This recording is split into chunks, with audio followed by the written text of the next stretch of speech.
Morning, जय श्री राम, राधे राधे। आप सबका स्वागत है कंप्लीट वास्तु के इस फाउंडेशन 5 डेज की क्लास में।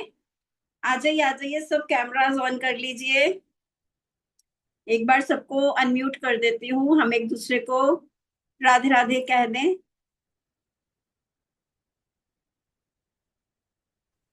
Radhe Radhe ma'am.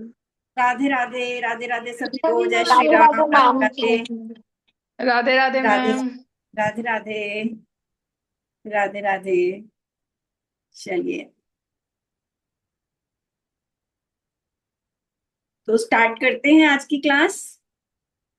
I hope आप सब अपनी नोटबुक्स और पेन्स के साथ बैठे हैं, क्योंकि बहुत सारी पढ़ाई होने वाली है। तो नोट्स बनाते रहिए, बिकॉज पढ़ते पढ़ते हमें ऐसा लगता है जब हम सुनते हैं कि याद रह जाएगा, बट फिर बातें बाद में भूल जाती हैं। सो नोट्स होंगे तो हमें वो चीजें जो हमने सीखी होंगी भूलेंगी नहीं, राइट।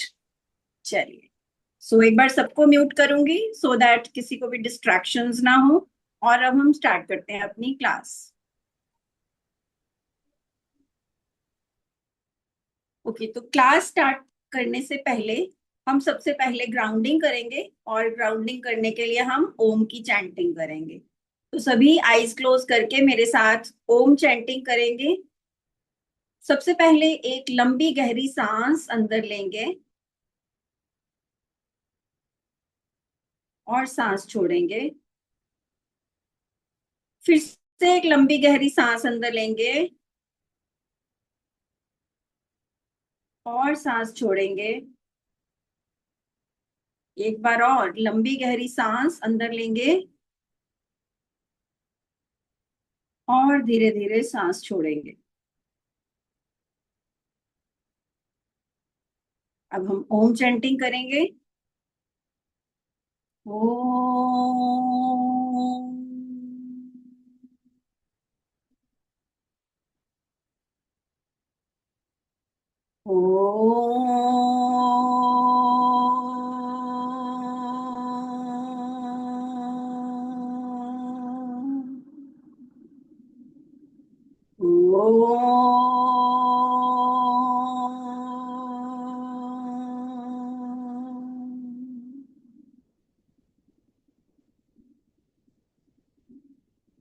उम्मीद करती हूँ मेरी तरह आप भी शांत और ग्राउंडेड फील कर रहे होंगे। हमारा ध्यान बहुत जगह पे भटका रहता है, तो जब हम किसी भी एक जगह पे कंसंट्रेट करना चाहते हैं तो हमें थोड़ी देर के लिए, भले ही फ्यू सेकंड्स के लिए, जब हम ओम के ऊपर मेडिटेट कर लेते हैं तो हमारा ध्यान एक जगह पे स्थिर हो जाता है। इसीलिए हमें जब भी कुछ भी नया काम स्टार्ट करना है तो हम ओम की चैंटिंग करते हैं, ठीक है। ओके, तो क्लास को स्टार्ट करने से पहले सबसे पहले मैं आपके साथ एक बहुत ही प्यारी सी स्टोरी शेयर करना चाहूंगी। तो स्टोरी कुछ ऐसी है कि एक शिष्य ने अपने गुरुदेव से पूछा कि गुरुदेव, जिंदगी में बहुत सारी समस्याएं आती रहती हैं और जीवन हमेशा एक सा नहीं रहता। तो ऐसा कुछ बताएं कि मन शांत रहे, हम बहुत ज्यादा परेशान हो जाते हैं। तो गुरुदेव उनको सबसे पहली एक बात बताते हैं कि हमेशा एक बात को याद रखना, कि बात को अपने पास लिख के रख लो, ये वक्त भी गुजर जाएगा। तो अगर बहुत बुरा वक्त है तो जब हमें ये बात याद आती है कि ये वक्त भी गुजर जाएगा, बहुत सारे लोग आज ऐसी सिचुएशन में होंगे, कहीं परेशान होंगे और अपने सवालों के जवाब ढूंढ रहे होंगे। तो उम्मीद करती हूँ मेरी इस बात से बहुत लोगों को उनके सवाल का ये जवाब मिलेगा। कोई भी वक्त ज्यादा देर तक एक जैसा नहीं रहता है ना। जैसे आपको पता है कि जो प्लैनेट्स होते हैं वो अपनी जगह बदलते रहते हैं। तो जैसे वो प्लैनेट ने अपनी राशि बदली, हमारे ऊपर अगर कोई भी प्रॉब्लम थी तो वो सॉल्व हो जाती है, क्योंकि समय का पहिया घूमता रहता है।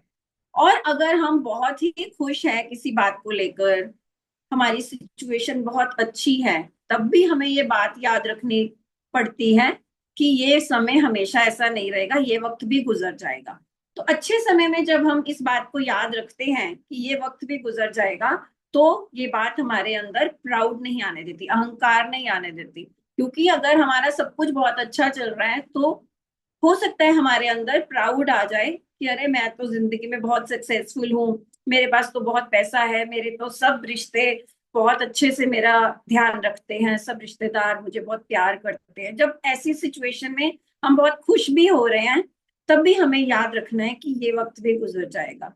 तो ये दोनों ही सिचुएशंस में, भले ही वो पॉजिटिव हो या तो नेगेटिव हो, ये वाला एक सेंटेंस अगर हम याद रखते हैं तो हम हमेशा एक ऐसे भाव में रहते हैं कि ना तो हम बहुत ज्यादा ओवर हैप्पी हो जाते हैं, ना हम ओवर सैड हो जाते हैं। दूसरी स्टोरी जो मैं आपके साथ शेयर कर रही हूँ, तो दूसरा उन्होंने जो अपने शिष्य को बताया, वो अपने शिष्य को एक नदी के पास ले गए और शिष्य को बोला कि आज ये नदी तुम्हारी गुरु है। तो शिष्य बड़ा हैरान हुआ कि एक नदी मुझे क्या सिखा सकती है। तो गुरुदेव ने बोला कि नदी से हमें बहुत कुछ सीखने को मिलता है। सबसे पहले हम क्या सीखते हैं नदी से? नदी निरंतर चलती जाती है और आगे की तरफ बढ़ती रहती है। क्या आपने कभी नदी को पीछे पड़े, कुछ भी सिचुएशन हो रुकती है ना, हमें निरंतर आगे बढ़ते रहना है और कभी भी बार बार पीछे मुड़ के नहीं देखना। हमारे पास्ट में कुछ अच्छी चीजें थी, उनको याद कर करके हम आज रोते रहे, अरे मेरा तो पास्ट बहुत अच्छा था, आज बुरा था, उसको भी याद करके दुख होगा। तो हमें पास्ट को याद नहीं करना, पीछे नहीं मुड़ना, आगे की तरफ चलते जाना है। दूसरा जो उन्होंने एग्जाम्पल दिया नदी का, वो ये था कि नदी का क्या काम है, वो किसी से भी अपने आप को कंपेयर नहीं करती। वो कभी नहीं कहती कि अरे दूसरी नदी के रास्ते में तो कोई पत्थर नहीं है, मेरे रास्ते में क्यों पत्थर है ना, ऐसा कभी नहीं सोचती। तीसरा जो वो नदी हमें एक संदेश देती है, वो ये कहती है कि बी अडेप्टेबल। कभी नदी किसी जगह पे बहुत चौड़ी हो जाती है, किसी जगह पे बहुत संकरी हो जाती है, लेकिन वो कभी भी कंप्लेन नहीं करती कि मुझे इस वक्त इतना रास्ता छोटा क्यों मिला, मुझे इस वक्त इतना रास्ता बड़ा क्यों मिला। तो वो बिना कंप्लेंट किए आगे बढ़ती चली जाती है। ठीक है। और नदी हमें क्या सिखाती है? Choose your battles. हमें हर किसी से झगड़ा नहीं करना। हमारे रास्ते में बहुत से लोग आएंगे, जब हम आगे बढ़ते हैं तो बहुत से लोग हमारे रास्ते में आते हैं, लेकिन हमें कभी भी किसी से झगड़ा नहीं करना। हमें अपने रास्ते पर चलते ही जाना है। एक लेसन जो हमें नदी सिखाती है वो ये है कि give abundantly to everyone without holding back. हमारे पास जो भी है, जो भी नॉलेज है, वो हम दूसरों के साथ बांटते चले जाएं। जब हम ऐसा करते हैं तो कहीं ना कहीं हम अपना वो घड़ा खाली करते जाते हैं, साथ के साथ जिसके लिए हमारे पास न्यू लर्निंग्स के लिए स्पेस आती है। तो कहते हैं ना, ज्ञान जितना बांटो उतना बढ़ता है। ऐसे ही नदी बिना ये देखे कि भेदभाव के कि कोई बड़ा कोई छोटा, वो सबको अपना जल देती है, जानवरों को भी देती है, पेड़ पौधों को भी देती है, ह्यूमंस को भी देती है, तो किसी से भेदभाव नहीं करती। इस तरीके से हमें भी कभी इन चीजों में भेदभाव नहीं करना। And next and the last जो उसका हमें संदेश है वो ये है, फाइंड योर ओशन। नदी कहीं से भी अगर चलती है, कहाँ उसको, उसका एक मेन गोल क्या होता है? सागर के साथ जाकर मिल जाना। तो हमें भी लाइफ का एक गोल, एक डेस्टिनेशन होना चाहिए, कि हमें पता होना चाहिए कि फाइनली हमें कहाँ पहुंचना है। तो ये वो लेसन्स थे जो गुरुदेव ने अपने शिष्य को दिए, और इस स्टोरी से हमें भी बहुत कुछ सीखने को मिलता है। तो इसके साथ ही हम आगे नेक्स्ट स्टेप, जो आप सबके मन में ये सवाल होगा, बहुत से लोग हैं जो मुझे जानते हैं, मेरे पुराने स्टूडेंट्स हैं, मेरे से काफी बार पढ़ चुके हैं, लेकिन आज आप में से कुछ लोग ऐसे हैं जो शायद मुझे पहली बार मिल रहे हैं। तो कौन कौन है? हैंड रेज करके, वर्चुअल हैंड रेज रिएक्शंस में जाके आप हैंड रेज करके मुझे बता सकते हैं कि आप कौन वो लोग हैं जो आज पहली बार मेरी क्लास अटेंड कर रहे हैं। Okay, all right all right. Shalini ji हैं,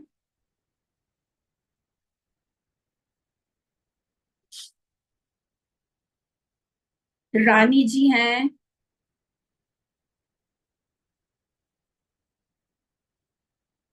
Vineet architect. Okay, so architects का तो बहुत वास्तु के साथ संबंध रहता है। श्री जी हैं, मोनालिसा स्वाइन है एंड अजय जी। सो आप हमारे साथ पहली बार आज जुड़े हैं, तो मैं अपने बारे में, महुआ गांगुली जी, आप सबका बहुत बहुत स्वागत है। सो अपने बारे में मैं बता दूं, मैं ऑकल्ट के फील्ड से जुड़ी हूँ 2014 से। 2014 से मैंने ऑकल्ट को पढ़ना स्टार्ट किया। सबसे पहले जो मेरा, एक्चुअली मेरे मदर जो है वो भी बहुत नॉलेज रखते हैं ऑकल्ट के फील्ड की, एस्ट्रोलॉजी, न्यूमरोलॉजी। तो बचपन से ही इन चीजों में बहुत इंटरेस्ट था। हमारे घर में बहुत सारी न्यूमरोलॉजी, एस्ट्रोलॉजी और इन सब चीजों की बुक्स पढ़ी रहती थी, तो उनको बचपन से ही पढ़ने का शौक था। लेकिन 2014 से मैंने इसको बहुत अच्छे से लर्न करना स्टार्ट किया, और टैरो से ये जर्नी स्टार्ट हुई, और धीरे धीरे एस्ट्रोलॉजी, न्यूमरोलॉजी और फिर वास्तु को सीखा।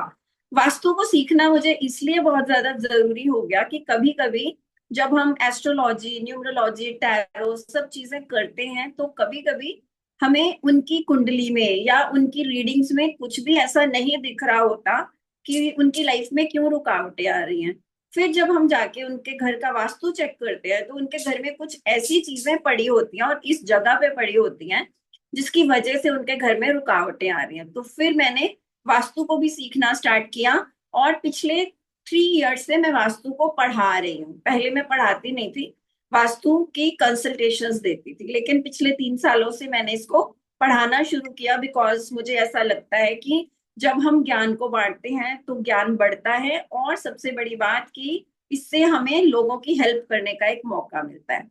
सो this was my small introduction. I belong to Punjab, Ludhiana. Ludhiana से मैं बिलोंग करती हूँ, और ओकल्ट में मेरी एक अलग सी रुचि। अगर यहाँ पे हमारे बीच में कुछ न्यूमरोलॉजिस्ट बैठे हैं, तो आपको पता होगा कि 3 नंबर वालों का ये गुण होता है कि उन्हें टीचिंग में बहुत ज्यादा इंटरेस्ट होता है। सो मैं हूँ 3 नंबर वाली, इसलिए मेरा टीचिंग में बहुत इंटरेस्ट है। I enjoy teaching. Okay, so this was my small introduction. और आप सब लिख कर बता दीजिए कि आप किस किस शहर से हैं। चैट बॉक्स में अपनी सिटी का नाम लिख देंगे।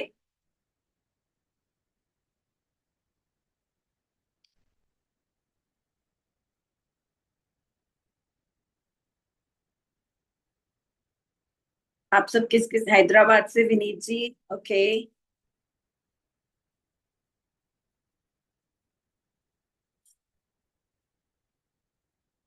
सो सब डिफरेंट डिफरेंट सिटीज से जुड़े हैं हम। ओके, तो क्लास स्टार्ट करने से पहले मैं एक रिक्वेस्ट करूंगी कि अगर आप हो सके तो कैमरास ऑन कर लीजिए, क्योंकि मुझे भी ब्लैक ब्लैक बॉक्सेस देख के पढ़ाने में मजा नहीं आता। आपके चेहरे देख के पढ़ाऊंगी तो मुझे बहुत अच्छा लगेगा। सो इफ पॉसिबल अपने कैमरास ऑन कर लीजिए। और गर्मी बहुत है, पानी अपने पास रखिए। थोड़ा थोड़ा पानी साथ साथ पीते रहिए, क्योंकि डिहाइड्रेटेड रहेंगे ना तो फिर कुछ भी समझ नहीं आएगा। और एक रिक्वेस्ट करूंगी कि मुस्कुराते रहिए। जिंदगी में मुस्कुराते रहना बहुत जरूरी है, तो हमेशा खुश रहो, मुस्कुराते रहो, ठीक है। जब आपको कोई नया सीखने को मिलता है तो आपको खुश हो जाना चाहिए, है ना, इसीलिए। सो मुझे भी बहुत मोटिवेशन मिलती है हंसते हुए चेहरे देखकर। चलिए, तो ठीक है, आगे की हम क्लास अब स्टार्ट करते हैं। फाइनली अपने नोटबुक्स और पेन्स के साथ आ जाइए, हम आज की स्टडी स्टार्ट करते हैं। तो सबसे पहले बात करेंगे कि वास्तु, वास्तु है क्या। बेसिकली क्या है कि अब बहुत लोग ऐसा बोलते हैं कि हमारी जिंदगी में जो कुछ भी हमें मिलता है वो हमारे कर्मास के बेस पे मिलता है। अगर हमारे कर्मास होंगे तो हमें घर भी अच्छा मिलेगा, हमें रहन सहन अच्छा मिलेगा, अच्छे लोग मिलेंगे। लेकिन अगर हमारे पास्ट कर्मास कुछ बुरे हैं तो फिर हमारे साथ लाइफ में वैसे ही रिजल्ट आएंगे। तो फिर वो लोग बोलते हैं कि अगर कर्मा के हिसाब से ही सब कुछ होना है तो हम क्यों उपाय करें, हम क्यों अपनी चीजों को बदलने की कोशिश करें। तो इसका आंसर मैं आपको ऐसे दूंगी कि एक लॉ ऑफ इनर्शिया के बारे में हम सबने पढ़ा था स्कूल में। लॉ ऑफ इनर्शिया ये कहता है, अगर कोई चीज चल रही है और कोई बाहरी फोर्स आकर उसे रोकती नहीं है, जैसे कि पंखा चल रहा है, चल रहा है चल रहा है, हमने स्विच ऑफ किया तभी वो रुकेगा, यानी कि एक आउटर फोर्स आकर उसे रोकेगी तभी वो रुकेगा। कोई चीज अगर रुकी हुई है तो कोई अदर फोर्स उसको आकर जब तक चलाएगी नहीं तो वो चीज चलेगी नहीं। सो ऐसे ही हमारे कर्मास निर्धारित हैं, लेकिन अगर हम कुछ रेमेडीज करते हैं, कुछ एक्शंस करते हैं, मीन्स कि हम लॉ ऑफ इनर्शिया अप्लाई करते हैं, तो हमारी जिंदगी में बहुत चेंजेस आ सकते हैं। मैं ऐसा नहीं कहती कि कर्मा कुछ नहीं होता, कर्मा होता है, लेकिन हम उसके ऊपर जब कुछ अच्छी चीजें कर लेते हैं तो हम अपने बैड कर्मास को भी पॉजिटिव कर सकते हैं, क्योंकि हमें तो नहीं पता कि पास्ट लाइफ में हमसे क्या कर्म हुए हैं, बट हम इस लाइफ में चीजों को अच्छा कर सकते हैं, अपने कर्मों को अच्छा करके हम चीजों को सुधार सकते हैं। सो ऐसे रेमेडीज वर्क करती हैं।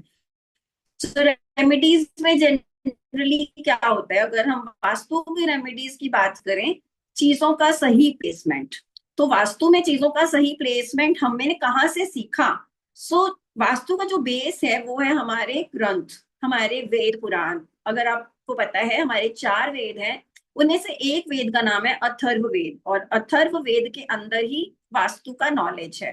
तो स्थापत्य वेदा है जिसमें बहुत ज्यादा डिटेल में वास्तु के बारे में बताया है। उसके अलावा भी बहुत सारे स्क्रिप्चर्स और बहुत सारी बुक्स हैं जिसमें वास्तु का नॉलेज है। वो मैं आपके साथ लिस्ट ऑफ द बुक्स भी शेयर करूंगी, आपको बताऊंगी कौन कौन सी बुक्स हैं जिनके अंदर वास्तु लिखा गया है। अब कभी कभी स्टूडेंट्स को ऐसा लगता है, या हम किसी से अगर सुनते हैं तो हम ये बोलते हैं कि ये नियम किसने बना दिए, कि नॉर्थ में वाटर का जोन है और साउथ में अग्नि का जोन है, ये किसने, ये जो नियम बने गए हैं ये हमारे स्क्रिप्चर्स के अंदर, हमारे वेदों के अंदर या पुरानी ग्रंथों के अंदर इनका वर्णन है। तो आप कभी भी जाके अगर चेक करें, आजकल तो हर चीज गूगल पे अवेलेबल है, तो आप वहां पे चेक कर सकते हैं कि ये सारी नॉलेज उन ग्रंथों से आई है। लेकिन बहुत मोटे मोटे ग्रंथ हैं और उन्हें पढ़ने में, क्योंकि कुछ चीजें संस्कृत में हैं, तो सब लोग संस्कृत नहीं पढ़ पाते, और अगर उनको किसी ने ट्रांसलेट करा भी है तो बहुत ज्यादा मोटी बुक्स हैं जिनको पढ़ने में बहुत ज्यादा वक्त लग जाता है। जब हम क्लासेस में इन चीजों को सीखते हैं, बिकॉज हमने उस चीज का एक्सपीरियंस लिया है, उन चीजों को काफी सालों से प्रैक्टिकली करा है, तो उससे क्या होता है कि नॉलेज बहुत अच्छे से गेन हो जाती है। इस वजह से जब हम किसी से सीखते हैं या कोई हमें सिखा रहा है तो चीजों को बहुत आसान करके सिखा रहा है, कि यानी कि ये समझो कि इतने सालों में मैंने जो वास्तु की नॉलेज ली, मैं वो आपको उसका बेस जो है इन 5 दिनों में देने वाली हूँ, ताकि आपको ये समझ आ जाए एटलीस्ट कि आपके घर में वास्तु के कहाँ कहाँ क्या क्या दोष हैं। मेरी क्लासेस 5 दिन तक पहुंचते पहुंचते आप पाएंगे कि आप अपने घर को डीक्लटर करना स्टार्ट हो गए हैं, आप अपने घर में चेंजेस करना स्टार्ट हो गए हैं। अगर किसी अगर किसी जगह पे आपने कोई गलत रंग लगा रखा है, तो लास्ट डे तक आप वो रंग बदल देंगे। मान लो आपने साउथ में ब्लैक कर्टन्स लगा रखे हैं या ब्लू कर्टन्स लगा रखे हैं, तो आपको मैं बताऊंगी कि वहां से आपको क्या प्रॉब्लम्स आ रही होंगी। तो मुझे स्टूडेंट्स बताते हैं कि मैम 5th डे तक ना हम अपने घर में बहुत सारे चेंजेस ला चुके होते हैं। उससे क्या होता है कि जब आपको नॉलेज मिलती है, आप अपने घर को ही बहुत ज्यादा क्लीन रखना स्टार्ट कर देते हैं। वास्तु ऐसा है कि जो हमारा घर है, हमारा घर और हमारी बॉडी एग्जैक्टली द सेम है।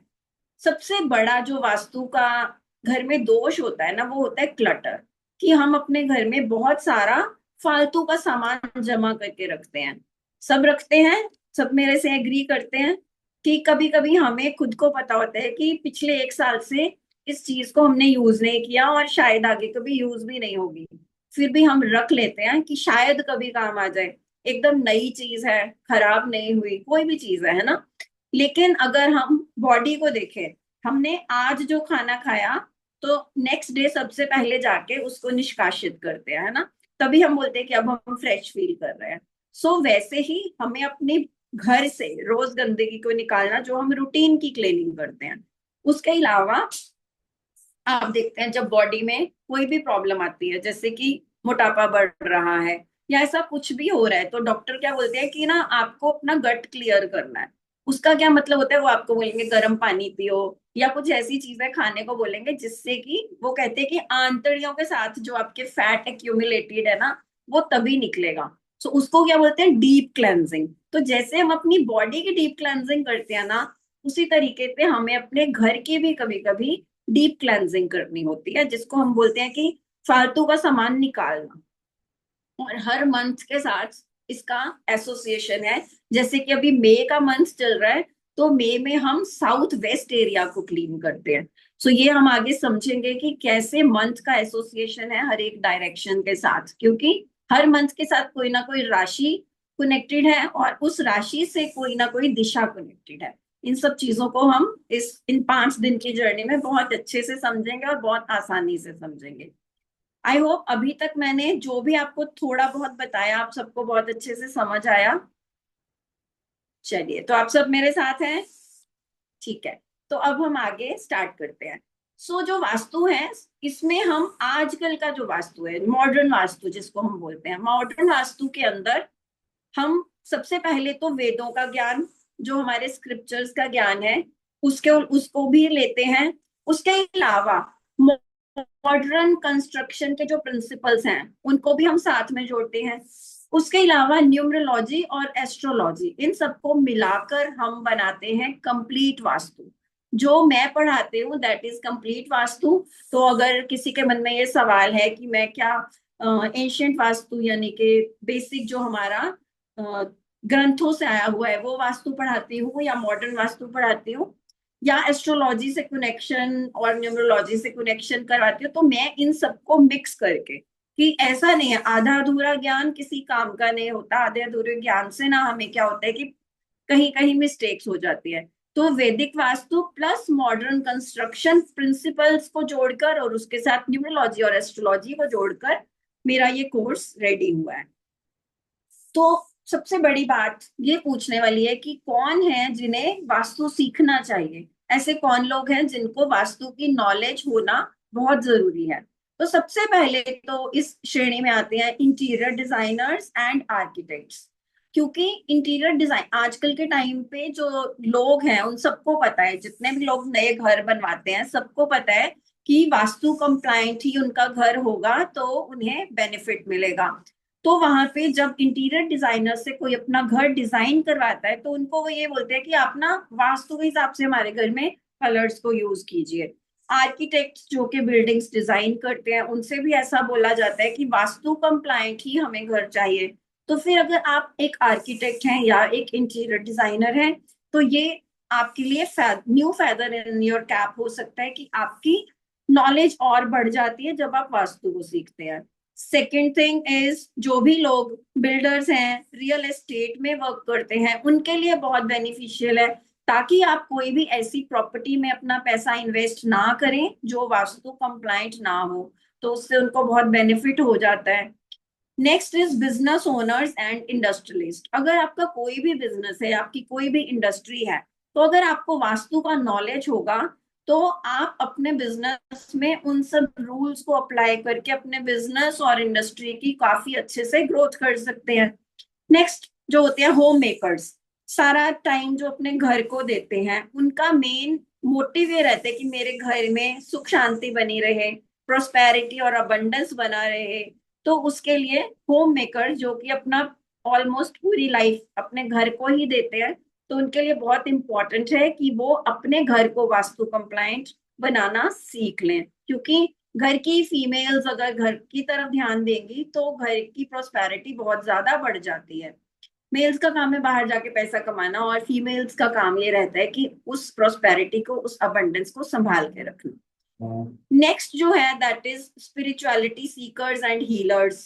ठीक है, जो भी स्पिरिचुअलिटी सीकर्स हैं, जो भी स्पिरिचुअलिटी की फील्ड में हैं, वो इस विद्या को सीख कर, जैसे कि मैं अपनी ही बात करूं कि मुझे टैरो, न्यूमरोलॉजी, एस्ट्रोलॉजी ये सब सीखने के बाद भी मुझे ऐसा लगा कि मुझे वास्तु सीखे बिना मेरा ज्ञान अधूरा है। तो वास्तु को सीखने के बाद मैंने अपनी ऑकल्ट की नॉलेज को एक न्यू डायमेंशन दिया। तो स्पिरिचुअलिटी सीकर्स तो बहुत ही ज्यादा इंटरेस्टेड होते हैं वास्तु को सीखने में, क्योंकि उनको ये चीजें और भी अच्छे से समझ आती हैं, क्योंकि उनका कहीं ना कहीं बेस बना ही होता है।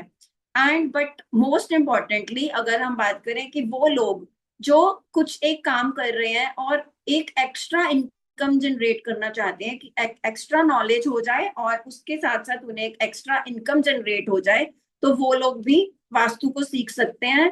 इवन जो लोग अपनी जॉब से रिटायरमेंट ले चुके हैं और अपनी सेकेंड इनिंग्स की तैयारी कर रहे हैं, मेरे बहुत सारे स्टूडेंट्स जो कि 60+ की एज के हैं, वास्तु सीखने के बाद अपनी वास्तु की प्रैक्टिस कर रहे हैं और एक बहुत अच्छी अर्निंग कर रहे हैं। यानी कि जो समझो उन्होंने अपनी जॉब में जितनी अर्निंग नहीं की थी, उससे ज्यादा अर्निंग वो अब कर रहे हैं रिटायरमेंट के एज में। तो एक वास्तु एक ऐसा फील्ड है जिसके लिए कोई, जिसको हम कहते हैं ना कि एज नो बार, कोई भी एज का पर्सन इसको लर्न कर सकता है और कभी भी सीख के इसको अपने प्रोफेशन को में तब्दील कर सकता है।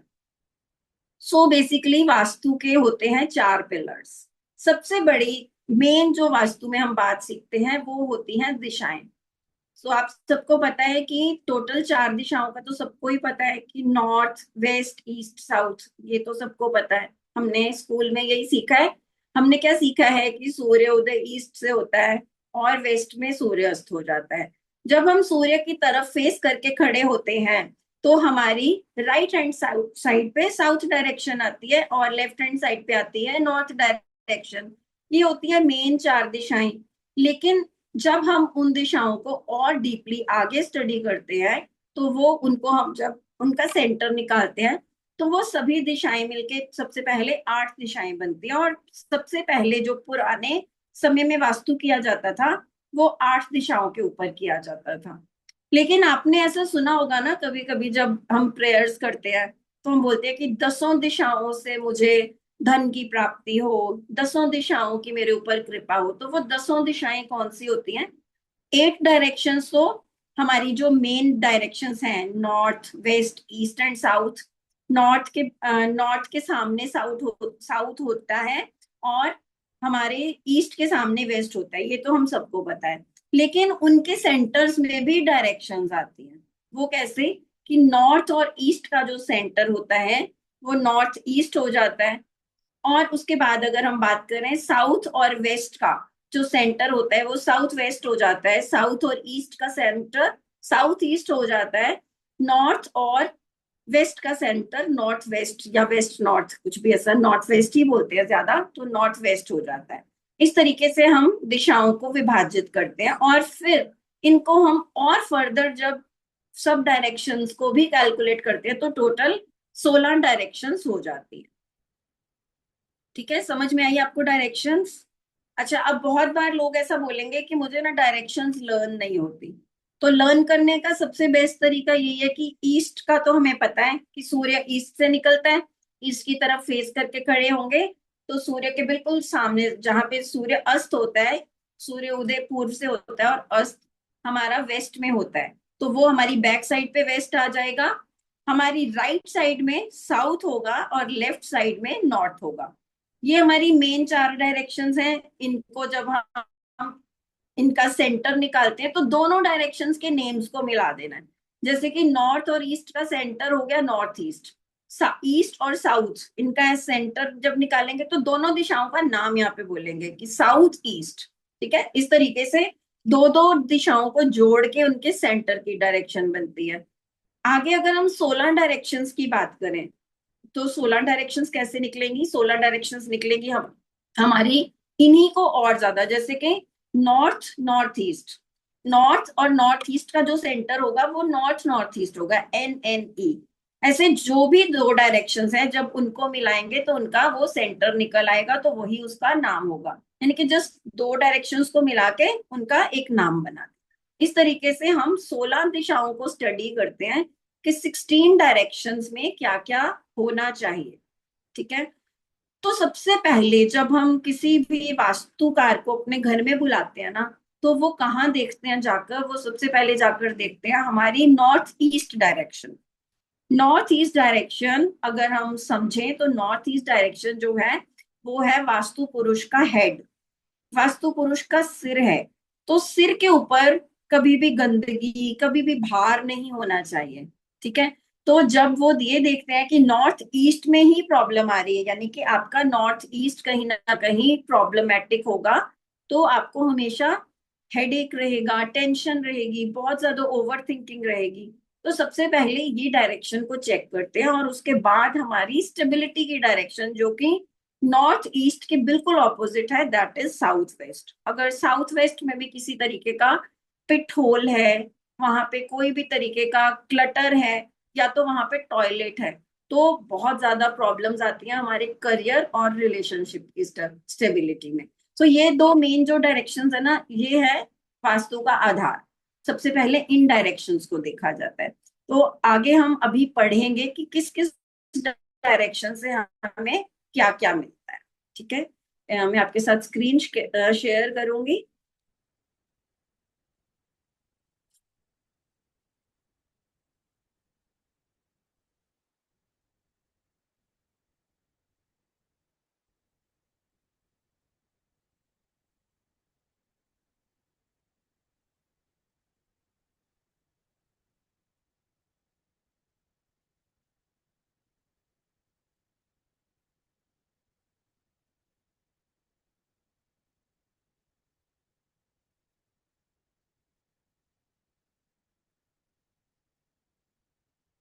सो 16 डायरेक्शंस, वास्तु के 4 पिलर्स में से जो पहला पिलर है वो है हमारी 16 डायरेक्शंस। सो पहले 4 कार्डिनल डायरेक्शंस हमें पता है, north south west and east, ये होती हैं कार्डिनल डायरेक्शंस। एंड उसके बाद आती हैं inter cardinal directions. Inter cardinal directions जैसे कि आपने समझा, वेस्ट और नॉर्थ वेस्ट का जो सेंटर है that is north west, north और ईस्ट का जो सेंटर है वो बन गया नॉर्थ ईस्ट, साउथ और ईस्ट का जो सेंटर है वो बन गया south east, and west and south का जो सेंटर है वो बन गया साउथ वेस्ट। उसके बाद आ जाती है हमारी 16 टोटल डायरेक्शंस। अब इसको कैसे समझा हमने, एक बार रिपीट करेंगे। जैसे कि सबसे पहले नॉर्थ से स्टार्ट करते हैं। नॉर्थ ऑफ नॉर्थ ईस्ट का जो सेंटर है वो आता है north north east. North east का और ईस्ट का जो सेंटर है वो होता है ईस्ट नॉर्थ ईस्ट। ईस्ट और साउथ ईस्ट का जो सेंटर होता है वो बनता है east of south east. Again south east और साउथ का जो सेंटर है वो बनता है south south east. Again south and south west का जो सेंटर है वो बनता है south south west. South west और वेस्ट का जो सेंटर है वो बनता है वेस्ट साउथ वेस्ट। वेस्ट और नॉर्थ वेस्ट का, अब हमने किया क्या, वेस्ट की डब्ल्यू उठा ली और नॉर्थ वेस्ट का एन डब्ल्यू उठा लिया, तो सेंटर की जो डायरेक्शन है वो क्या बनी, डब्ल्यू एन डब्ल्यू। नेक्स्ट है नॉर्थ वेस्ट एंड नॉर्थ का जो सेंटर है उसको हमने क्या बोला, N N W, north of north west. तो इस तरीके से ये हमारी टोटल हो गई 16 डायरेक्शंस। सो नेक्स्ट हमारा क्वेश्चन ये आता है कि हम डायरेक्शंस को देखें कैसे। सबसे पहले आप सबको पता है कि कंपास रहता है, कंपास से हम डायरेक्शंस को चेक करते हैं। लेकिन पुराने जमाने में सूर्य की दिशा से डायरेक्शंस को चेक किया जाता था। एक स्टिक गाड़ दी जाती थी जमीन में और उससे अंदाजा लगाया जाता था कि इस समय सूर्य की रोशनी या सूर्य की जो छाया है उस स्टिक की कहाँ पे पड़ रही है। उस हिसाब से अंदाजा लगाया जाता था कि अभी कितना वक्त है, क्योंकि पहले जो वक्त था वो घड़ी नहीं होती थी, पहर के हिसाब से होता था। पहला पहर, दूसरा पहर, और आठ आठ पहर होते थे। तो इस तरीके से हम पहर में डे को बांटते थे, तो वो एक बहुत ही एक रफ एस्टिमेट होता था टाइम का। और अगर हम बात करें कि अभी हम डायरेक्शंस को अगर हम देखें कि हम सोचे कि ईस्ट से सूर्य निकलता है और वेस्ट में छुप जाता है तो हमें ईस्ट वेस्ट का पता चल जाएगा। लेकिन क्या आपको पता है कि जो सूर्य है वो हमेशा सूर्य ईस्ट से नहीं निकलता।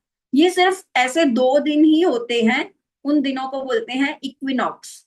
इक्विनॉक्स के जो डेज होते हैं सिर्फ उन्हीं दिनों को सूर्य प्रॉपर ईस्ट से निकलता है, यानी कि जिस टाइम पे दिन और रात इक्वल होते हैं। लेकिन हमेशा ऐसा नहीं होता, कभी कभी सूर्य अगर आप देखें उत्तरायण के वक्त पे सूर्य थोड़ा सा उत्तर की तरफ हो जाता है और दक्षिणायन के दिनों में सूर्य दक्षिण की तरफ से निकलता है, मतलब वो पूरा साउथ जोन में रहता है और वेस्ट आने से पहले ही डूब जाता है।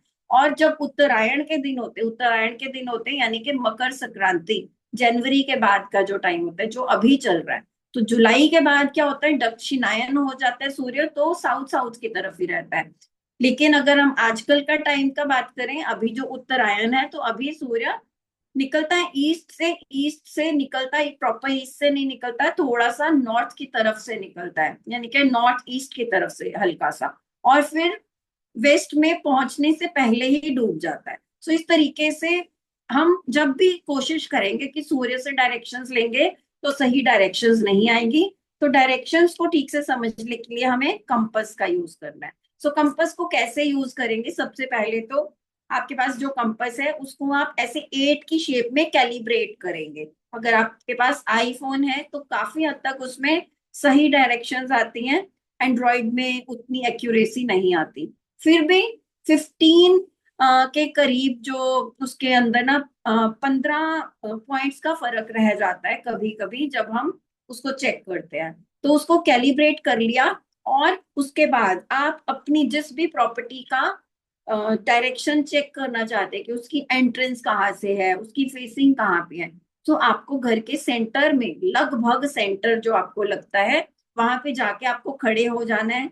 आपका कंपास बिल्कुल सीधा होना चाहिए। आपके हाथ पे ऐसे टेढ़ा मेढ़ा होगा तो फिर भी प्रॉब्लम आ जाएगी। या तो आप उसको किसी टेबल पे रखेंगे तो वो स्टेबल हो जाएगा। वहां से आप देखेंगे जहां पे ये एक रेड डॉट होता है, वो डायरेक्शन आपकी नॉर्थ बताता है। सो आपको नॉर्थ वहां से क्लियर पता चल रहा है और वहां से आप आगे सभी डायरेक्शंस को आप मार्क कर सकते हैं।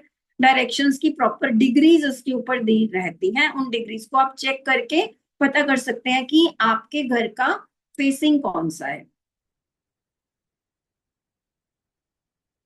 सो अभी इसके बाद आपको ये समझना है कि जब आप किसी भी घर में इस तरीके से आप जाकर चेक करते हैं घर का एंट्रेंस, मान लो आपको किसी ने पूछा, अगर आप किसी के घर कंसल्टेंसी के लिए जा रहे हैं तो आपको किसी ने कोई जगह खरीदनी है और उन्होंने आपको ये पूछा कि मुझे बताइए कि क्या मुझे ये जगह खरीद लेनी चाहिए, तो एकदम से तो आप उसका प्रॉपर नक्शा तो नहीं है आपके पास। तो आप, जो सबसे बेस्ट होता है वो तो यही होता है कि आप उस घर का पूरा नक्शा, जिसको हम कहते हैं ना, टू स्केल मैप होना चाहिए कि एक एक डायरेक्शन कितनी कितनी डिग्री पे, आपका किचन कहाँ पे आ रहा है, बेडरूम कहाँ पे आ रहा है, वो प्रॉपर डिग्रीज के थ्रू अगर पता होगा तो आप बहुत अच्छे से उनको गाइड कर पाएंगे। लेकिन अभी जब किसी ने वहां पे खरीदना है और उनके पास कोई मैप नहीं है, उन्होंने जस्ट आपको ये बोला कि आप जस्ट देख के बताइए कि क्या मुझे ये प्रॉपर्टी बाय करनी चाहिए या नहीं, तो उसके कुछ रूल्स हैं जिनको आप समझ लेंगे तो इतना वास्तु तो आप कर लेंगे 2 मिनट में। इतना वास्तु तो कर लेंगे कि आप उनको ये बता पाए कि क्या उन्हें ये प्रॉपर्टी खरीदनी चाहिए या तो नहीं खरीदनी चाहिए। सो उसके लिए सबसे पहले आप इस तरीके से उनका एंट्रेंस चेक करेंगे। सो कुछ एक एंट्रेंसेस हैं, अगर उस डिग्री पे एंट्रेंस आ रही है तो आपको वो प्रॉपर्टी बाय नहीं करनी। जैसे कि 202.5 to 247, if the entrance come between 205, 202.5 से लेकर 247.5, अगर इसके बीच में एंट्रेंस आ रहा है तो हम बोलेंगे कि ये प्रॉपर्टी अनएक्सेप्टेबल है। इसको हर हाल में मना ही करना है कि ये वाली एंट्री वाला घर नहीं लेना। अगर आप मेन एंट्रेंस चेंज कर सकते हो, अगर पॉसिबिलिटी है कि यहाँ से मेन एंट्रेंस को हटा के कहीं और लेके जाया जा सकता है, फिर पॉसिबिलिटी कि आप ले लो। अगर कुछ ऐसा है कि मेन गेट जहाँ पे बना है यहाँ से तो नहीं हिलाया जा सकता, फिर इस एंट्री वाले घर को, इस एंट्री वाली प्रॉपर्टी को हम टोटली अवॉइड करेंगे। Next, great entrances. अब ये है वो एंट्रेंसेस जिसको हम बोलते हैं सबसे बढ़िया, उच्च कोटि, है ना। जैसे कि वो पंडित जी आते हैं ना, घर में कोई बच्चा पैदा होता है तो ऐसा बोलते हैं कि अरे ये बालक तो उच्च कोटि का बालक है। तो उच्च कोटि मतलब सबसे बेस्ट। तो सबसे बेस्ट में कौन कौन सी डायरेक्शंस आती हैं? 67.5 टू 90 डिग्रीज। अगर यहाँ पे मेन गेट है तो बहुत अच्छा है, क्योंकि हमारे घर का जो 50% वास्तु का दोष है ना, वो मेन एंट्रेंस से ही आता है। अगर हमारी मेन एंट्रेंस अच्छी हो गई, यानी कि एनर्जी एंटर करने की जो जगह है, अगर वो ही अच्छी हो गई तो आगे की बहुत सारी प्रॉब्लम्स सॉल्व हो जाती हैं। So 67.5 to 90। Next is 157.5 to 180 degree. Next is 247.5 to 270 degree and 337.5 to 11.25 degrees. अगर इन जगह पे आपका मेन गेट आ रहा है, आप अपने घर का आज ही चेक कीजिए कि अगर आपके घर की मेन गेट की ये डायरेक्शन है तो आपके घर का 50% वास्तु तो सॉल्व हो चुका है। सो ये बहुत अच्छी बात है अगर इस जगह पे आपके घर की एंट्रेंस आ रही है। सेकेंड है, उसके बाद नेक्स्ट थर्ड पॉइंट है, आपको चेक करना है 22.5 से लेकर 67.5 तक इस डिग्री के अंदर क्या आ रहा है। अगर यहाँ पे स्टेयरकेस है, अगर इस एरिया में किचन है, आप जब अपना कंपास निकालते हैं तो वहां पे आपको डिग्री लिखी हुई आ जाती है। तो इस जगह पे अगर स्टेयरकेस, किचन, बाथरूम, टॉयलेट्स, बहुत बड़ा कट, या तो ओवरहेड वाटर टैंक भी होगा या तो सीवरेज होगा, अगर ये सब में से कुछ भी है तो इस प्रॉपर्टी को लेने से भी आप मना करेंगे कि आपको ये प्रॉपर्टी नहीं लेनी। सो इस तरीके से 2 मिनट में आप इतना तो पता लगवा सकते हैं कि कौन सी प्रॉपर्टी आपको बाय करनी है और कौन सी प्रॉपर्टी आपको नहीं बाय करनी। आई होप यहाँ तक आपको समझ आया।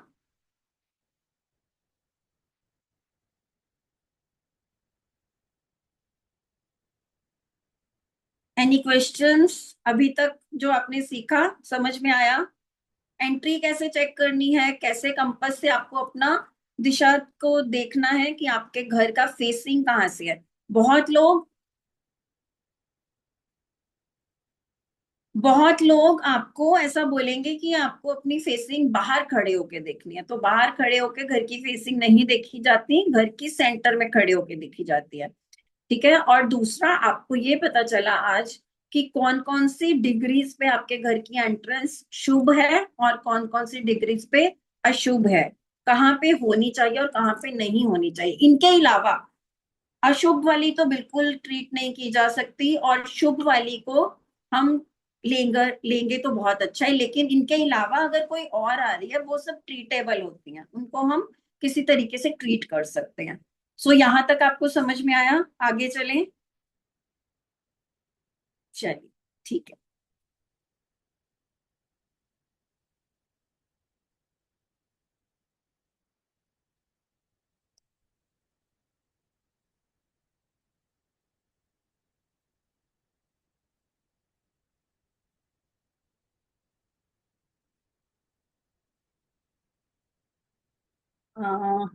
ट्रू नॉर्थ और मैग्नेटिक, देखो नॉर्थ को हम ले सकते हैं, ये मैं आपको आगे बताऊंगी कि हम नॉर्थ में कहाँ पे, हर डायरेक्शन के ना कुछ पद विन्यास होते हैं, एनर्जी फील्ड्स जिसको बोलते हैं, कि कोई एनर्जी फील्ड कैसे बने एनर्जी फील्ड्स, वो मैं आपको भी बताऊंगी कि एनर्जी फील्ड जो होते हैं ना उनके हिसाब से हमें पॉजिटिव एनर्जी फील्ड में ही एंट्रेंस करनी है। मान लो हम किसी ऐसी जगह पे एंट्रेंस कर ले जहां पे कोई नेगेटिव, जिसको हम कहते हैं ना कि वहां पे एनर्जी बैठी है, नेगेटिव एनर्जी से अगर हम एंट्रेंस ले लेंगे तो वहां पे हमें कहीं ना कहीं प्रॉब्लम्स आएंगी। लेकिन अगर हम पॉजिटिव एनर्जी को एंट्रेंस लेते हैं तो हमारे घर में पॉजिटिविटी आएगी। तो उसको हम समझेंगे कि किस तरीके से वो होता है। सो इसको भी समझने के लिए ना सबसे पहले एक छोटी सी स्टोरी, अगेन मुझे स्टोरीज बड़ी पसंद है, स्टोरीज के हिसाब से ना हम चीजों को बहुत अच्छे से समझ पाते हैं। सो ये स्टोरी है वास्तु पुरुष की, कि वास्तु पुरुष का जन्म कैसे हुआ। जो शिव जी हैं, जिसको हम बोलते हैं डिस्ट्रक्शन के देवता, है ना, डिस्ट्रक्शन होगी तभी तो कंस्ट्रक्शन होगी। अगर कोई भी चीज अंत नहीं होगी तो उसका पुनर्जन्म कैसे होगा। तो कोई भी चीज को खत्म करना है तो तभी वो शिवा है उसके लिए, है ना।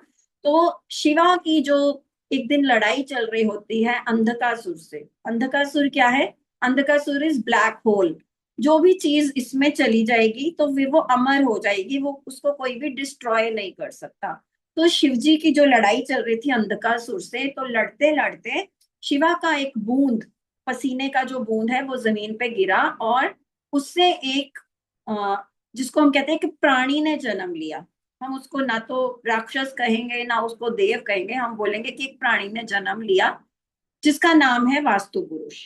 जैसे ही उसने जन्म लिया, जहां पे वो गिरा वहां पे जो भी उसको चीज मिली उसने उसको खा लिया, और वो खाते ही बड़ा हो गया।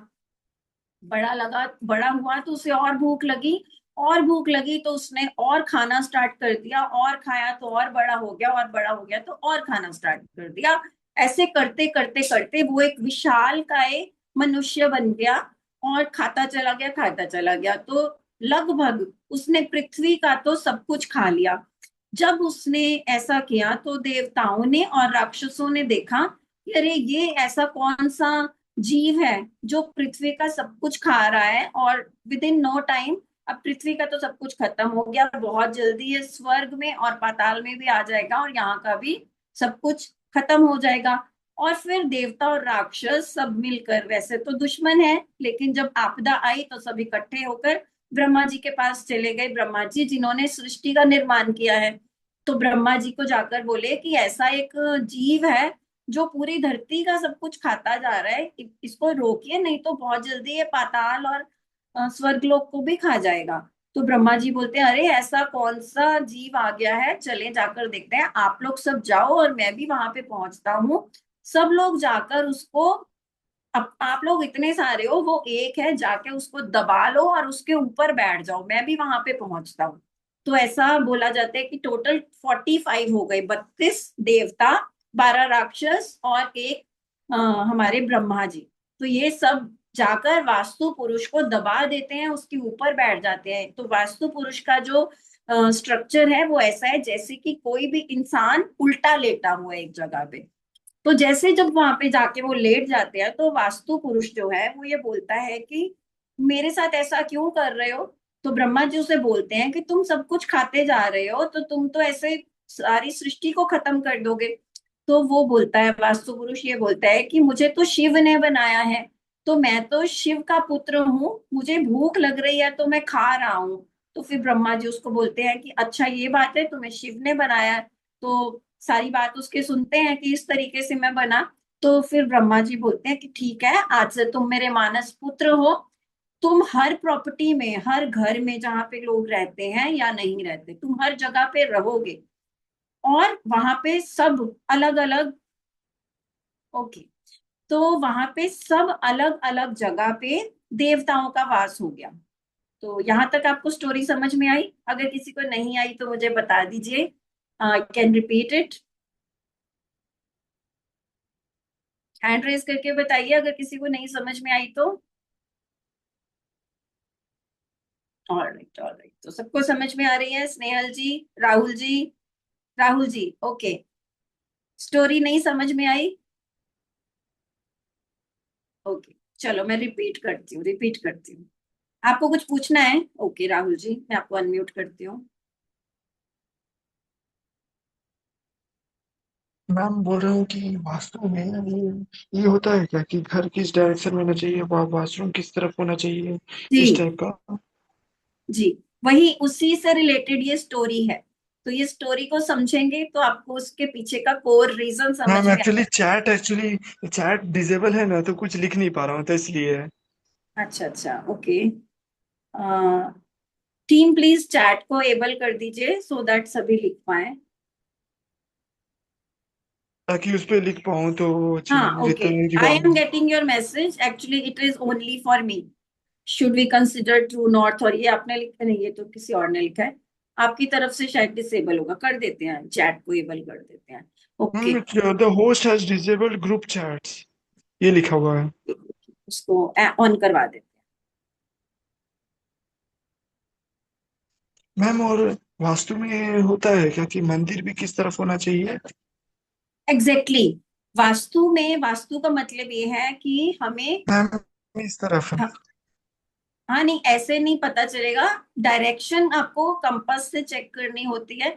जैसे कि आपको सोना किस डायरेक्शन में चाहिए, आपका किचन, टॉयलेट, आपका सर्वेंट रूम, हर एक चीज की डायरेक्शंस, घर के बुजुर्गों का कमरा कहाँ होना चाहिए, बच्चों का कहाँ होना चाहिए, ये सब हम इन 5 दिनों में पढ़ने वाले हैं। और end of the 5th day आपको बहुत अच्छे से समझ आ जाएगा कि आपका रूम कहाँ पे होना चाहिए, आपकी किचन कहाँ होनी चाहिए।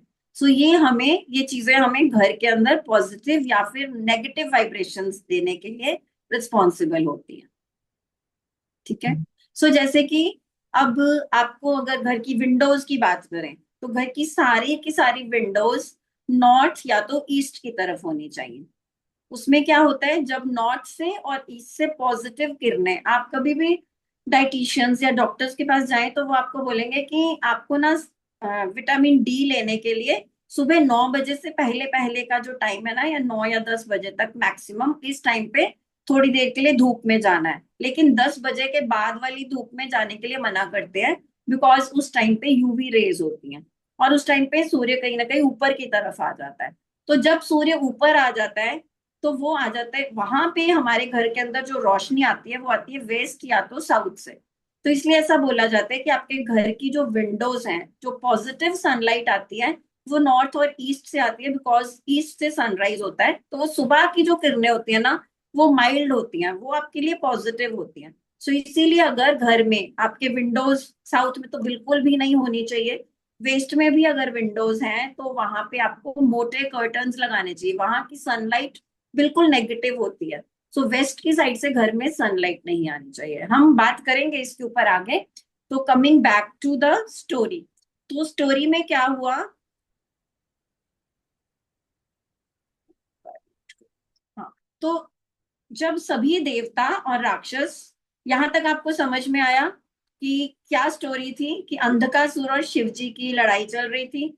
ठीक है, तो शिवा की एक बूंद गिरी जिससे कि अ, एक स्वरूप में एक इंसान का स्वरूप कह सकते हैं जो कि पैदा हुआ, जिसको हम वास्तु पुरुष कहते हैं।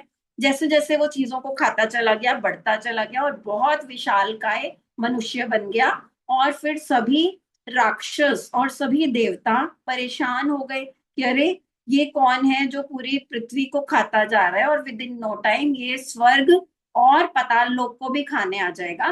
तो वैसे तो देवता और राक्षस आपस में दुश्मन है, लेकिन जब कोई आपदा आती है तो सब लोग मिल जाते हैं, है ना।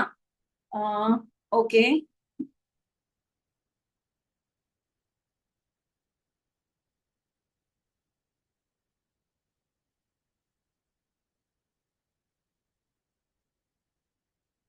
सो जब कोई आपदा आती है तो सब लोग इकट्ठे होकर ब्रह्मा जी के पास जाते हैं और ब्रह्मा जी फिर उनसे पूछते हैं कि क्या प्रॉब्लम है, तो वो बताते हैं।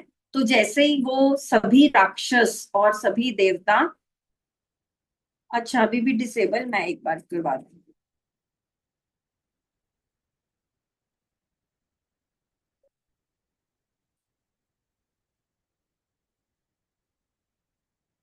वो चैट ऑन कर दीजिए क्योंकि वो फिर मैसेज नहीं कर पा रहे।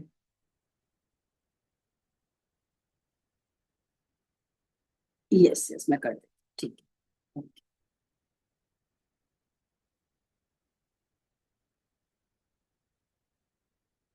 हाँ जी हाँ जी। ठीक है, ओके ओके, राइट राइट, ठीक है ठीक है ठीक है।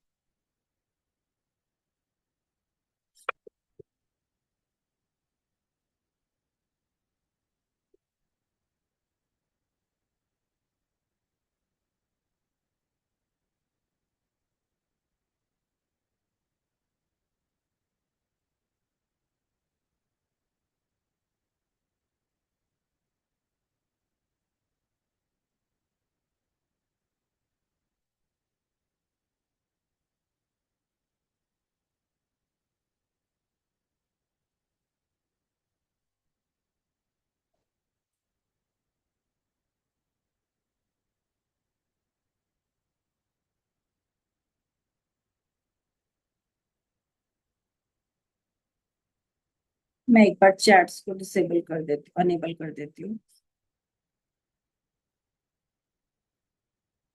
सो अभी चैट ओपन है, आप लिख सकते हैं अपने मैसेजेस।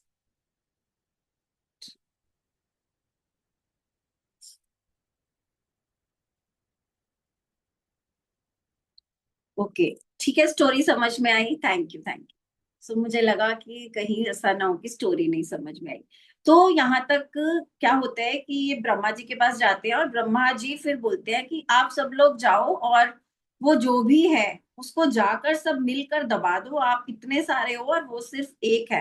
तो ये सब लोग जाते हैं और 45 टोटल है, यानी कि 32 देवता। राहुल आनंद जी, स्टोरी नहीं समझ में आई, एक बार ना रिकॉर्डिंग सुनना, मैंने 2 बार सुना दी है। चलो फिर से शॉर्ट में सुना देती हूँ। शिव जी जो कि डिस्ट्रक्शन के देवता हैं, उनकी लड़ाई अंधकासुर से चल रही होती है। अंधकासुर यानी कि ब्लैक होल, जब ये लड़ाई चल रही होती है तो उनका शिव जी का एक बूंद गिरता है जिससे कि एक मनुष्य पैदा होता है जिसको हम वास्तु पुरुष कहते हैं। ये पैदा होता है और बहुत ही छोटा सा होता है, लेकिन ये जैसे ही कुछ खाता है ये बड़ा होता जाता है, फिर और खाता है, इसको और भूख लगती है, और बड़ा होता है, ऐसे करते करते ये एक विशाल काय मनुष्य बन जाता है, जो कि लोग जब उसको देखते हैं तो वो वहां पे देखते हैं कि धरती पे इसने अपना सब कुछ खा लिया, तो जो देवता और राक्षस होते हैं वो परेशान हो जाते हैं कि धरती का सब कुछ खा लिया, विद इन नो टाइम पाताल का भी खा जाएगा और स्वर्गलोक का भी खा जाएगा।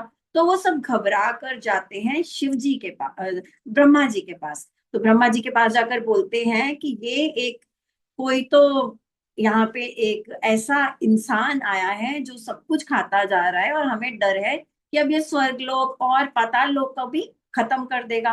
तो फिर ब्रह्मा जी बोलते हैं कि जाकर आप उनको सब मिलकर जाओ और उसको दबा दो, मैं भी वहां पे पहुंचता हूँ। तो ये 32 देवता और 12 राक्षस और एक हमारे ब्रह्मा जी, ये मिलकर जाते हैं, टोटल फिर 45 हो गए। तो ये सब उसके ऊपर एक एक जगह पे बैठ गए, जिस जिस जगह पे बैठे वो हमारे बन गए 45 एनर्जी फील्ड। इसीलिए सेंटर वाला जो होता है ना हमारे घर का एरिया, उसको बोला जाता है ब्रह्म स्थान, क्योंकि वहां पे ब्रह्मा जी बैठे हैं, और डिफरेंट डिफरेंट जगह पे, कहीं पे कोई देवता बैठे हैं, कहीं पे राक्षस बैठे हैं। तो जिस जगह पे देवतास बैठे हैं वो होते हैं हमारे पॉजिटिव जोन्स, और जिस जगह पे राक्षस बैठे हैं वो हो गए हमारे नेगेटिव जोन्स। तो जब हमारी जो एंट्री है वो पॉजिटिव जोन से हमें करनी है, तो हमें देवताओं वाली जगह से करनी है, और अगर हमें नेगेटिव जोन से कर देंगे गलती से एंट्री, तो वो राक्षसों वाली जगह से हो जाएगी। इसीलिए हमें चेक करना होता है कि हमारे घर की मेन एंट्रेंस कहाँ से है। ठीक है। सो इसमें क्या है कि जब यहाँ वो पहुंचते हैं तो ये जो वास्तु पुरुष होता है ये बोलता है कि मुझे क्यों आप सबने दबाया, मुझे तो शिव ने जन्म दिया है, मैं तो शिव से पैदा हुआ हूँ, और मुझे भूख लग रही है तो मैं खा रहा हूँ, इसमें मेरी क्या गलती है कि मुझे भूख लग रही है। तो फिर ब्रह्मा जी बोलते हैं कि ठीक है, हमें पता नहीं था, ठीक है, तुम्हें शिव ने पैदा किया है, तो आज से तुम मेरे मानस पुत्र हो, और तुम हर प्रॉपर्टी में रहोगे जहां पे भी लोग रहते हैं या तो नहीं रहते। लेकिन वो जब इन देवताओं को जिस जिस जगह पे वो हैं उस तरीके से उनकी पूजा करेंगे, तो तुम भी शांत रहोगे, और जिस घर में देवताओं का ठीक से पूजा नहीं किया जाता उस जगह पे तुम उस प्रॉपर्टी को खराब कर सकते हो। तो यहाँ से हमें समझना है कि देवता और हमारे जो पुराने बड़े बुजुर्ग हैं वो हमें समझाना क्या चाहते हैं इस स्टोरी के माध्यम से। तो यहाँ पे आपको मैं बताऊंगी एंट्रोपी। एंट्रोपी आपने वर्ड सुना है? इंट्रोपी का मतलब होता है जो भी चीज अगर उसको ठीक से मेंटेन ना किया जाए, आपने देखा है कुछ प्रॉपर्टीज अगर उनकी तरफ ध्यान नहीं दिया गया, मान लो उनके ओनर्स उस प्रॉपर्टी को बंद करके अब्रॉड चले गए, तो कैसे धीरे धीरे धीरे धीरे वो खराब होती जाती है। हम जिन घरों में रहते हैं वहां पे हम टाइम टू टाइम उनको ठीक करवाते रहते हैं, कोई भी प्रॉब्लम है उसको हम देखते हैं, उसको हम ठीक करवाते रहते हैं, तो वो उसको हम बोलते हैं मेंटेनेंस। अगर मेंटेनेंस होती रहती है, ऐसे ही हमारी बॉडी है, अगर बॉडी को ठीक से ध्यान नहीं रखेंगे तो उसमें भी बहुत सारी प्रॉब्लम्स आ जाती हैं। हमारे रिश्तों में भी इवन अगर हम अपने रिश्तों को ठीक से मेंटेन नहीं करते, मिलना जुलना नहीं रखते, तो फिर हमारे रिश्ते भी खराब हो जाते हैं। तो इसको हम बोलते हैं इंट्रोपी। सो इंट्रोपी को रोकना किसका काम है? वास्तुकारों का। हम लोग जो वास्तुकार हैं हमारा काम है इंट्रोपी को रोकना, और इसी से आता है हमारा वास्तुशास्त्र। वास्तुशास्त्र का मतलब है चीजों को सही तरीके से मेंटेन करना, और जितने भी देवी देवता जिस जिस पद विन्यास पे हैं उस जगह पे अगर हमारी उन्हीं डायरेक्शंस में वही रूम्स वहां पे होंगे, जैसे कि अग्निदेव की जो दिशा है वो साउथ ईस्ट है, तो साउथ ईस्ट में अगर किचन है तो हमने अग्निदेव को खुश करके रखा है कि उस डायरेक्शन में हमारी वहां पे हर टाइम पे अग्नि प्रज्वलित हो रही है, तो अग्निदेव खुश हैं।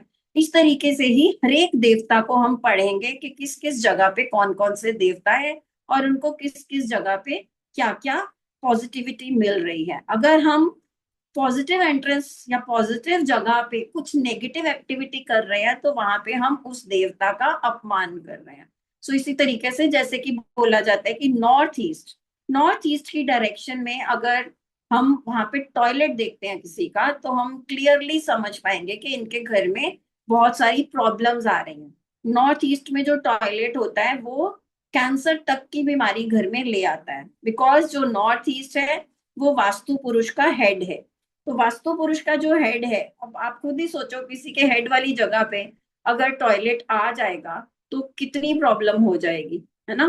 तो इस तरीके से हम ऐसी चीजों को हम जब वास्तु पुरुष की बॉडी के हिसाब से समझते हैं, वॉशरूम किस डायरेक्शन में होता है, राहुल आनंद जी मैं आपको सब कुछ अच्छे से समझाऊंगी, स्टेप बाय स्टेप चलेंगे तो चीजों को बहुत अच्छे से समझ पाएंगे, ठीक है जी। सो आगे,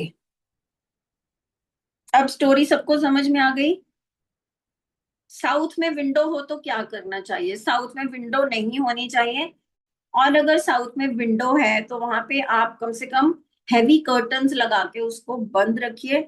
आप किसी टाइम पे आप हवा आने के लिए थोड़ी देर के लिए खोल सकते हैं, बट उसको ज्यादा देर तक ओपन नहीं रखेंगे, क्योंकि साउथ की साइड की विंडोज बिल्कुल नेगेटिव रिजल्ट देती हैं, ठीक है।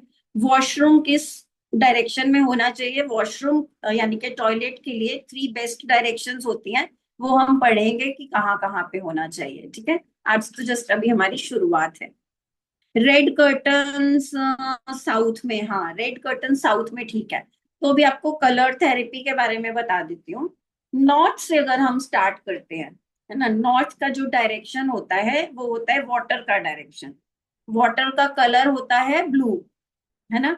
तो ब्लू, और अगर ज्यादा गहरा हुआ तो ब्लैक। सो नॉर्थ की डायरेक्शन में आपको ब्लू या ब्लैक कलर सूटेबल रहता है, बहुत ही अच्छा रहता है अगर नॉर्थ की साइड पे ब्लू या तो ब्लैक कलर हो। कोई भी कलर को ना, जैसे कि अगर हम बात करें कि नॉर्थ की साइड पे ब्लू कलर, तो एकदम डार्क ब्लू नहीं, it should be light shade of blue. उसके बाद हमारी आती है ईस्ट की डायरेक्शन, जो कि हमारा एयर एलिमेंट है। ईस्ट की डायरेक्शन का जो कलर है दैट इज ग्रीन और ब्राउन। ग्रीन और ब्राउन कलर ईस्ट में होगा तो बहुत अच्छा होगा। फ्लैट में टॉयलेट है, बंद करना संभव नहीं है।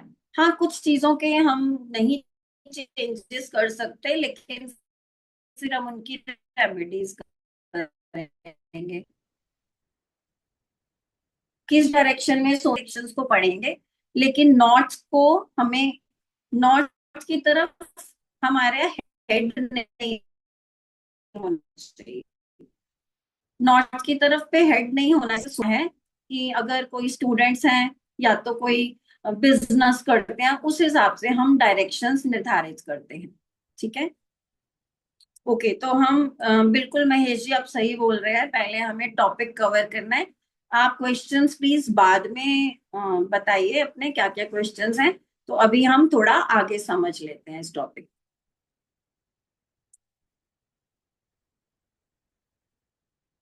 Okay, so let me again share the screen with you all.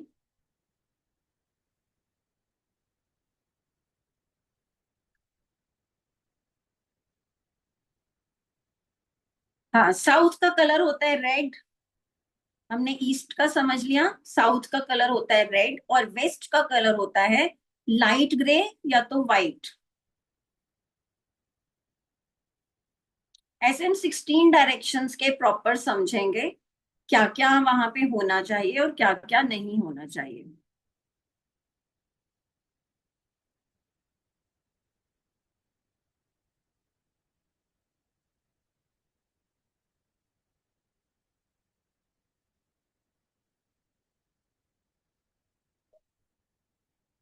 सो ये होते हैं पद विन्यास, या जिसको हम बोलते हैं 45 डेटीज।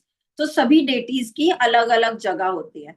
सो जैसे कि रोग, सोम, ईसा, वरुणा, ब्रह्मा, आदित्य, अग्नि, यम एंड पितृ, ये होते हैं हमारे 8 जो मेन डायरेक्शंस के जो डेटीज होते हैं। फिर हम आगे इनको फर्दर डिवाइड करते हैं, तो इस तरीके से टोटल हमारे 45 डेटीज होते हैं, जिनको हमें अलग अलग जगह पे बिठाना होता है, यानी कि उनके अकॉर्डिंगली हमारे वहां पे जोन्स होने चाहिए। So there is a different between zones and direction. Directions is वो जिसको हम बोलते हैं वो दिशा, और जोन मतलब कि वो पूरा एरिया जहां पे वो डेटी बैठे हुए हैं। So this is the vastu पुरुष। इस तरीके से आप इस पिक्चर में देख पा रहे हैं कि वास्तु पुरुष बने हुए हैं।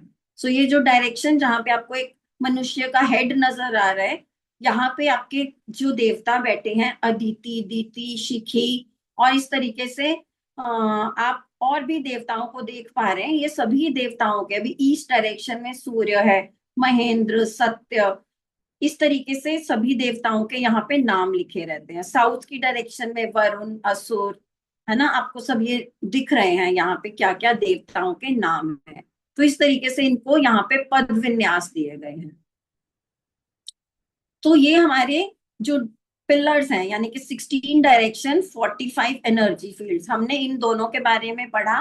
नेक्स्ट जो पिलर है दैट इज, अभी हम इन सब चीजों को बेसिकली समझ रहे हैं कि क्या क्या है, और बाकी के 4 दिन में हम इनको पूरी डिटेल्स में पढ़ने वाले। नेक्स्ट है हमारे 5 एलिमेंट्स, तो जो बहुत इंपॉर्टेंट है, दिशा और एलिमेंट। तो एलिमेंट को हम ऐसे समझेंगे, सबसे पहले तो हमारे आता है वाटर एलिमेंट, वाटर के बाद आता है हमारा air element, then fire, earth and space. इसी तरीके से हम इन डायरेक्शंस को, इन एलिमेंट्स को पढ़ते हैं, यानी कि WAFES, वेव्स की तरह हम इनको याद करेंगे।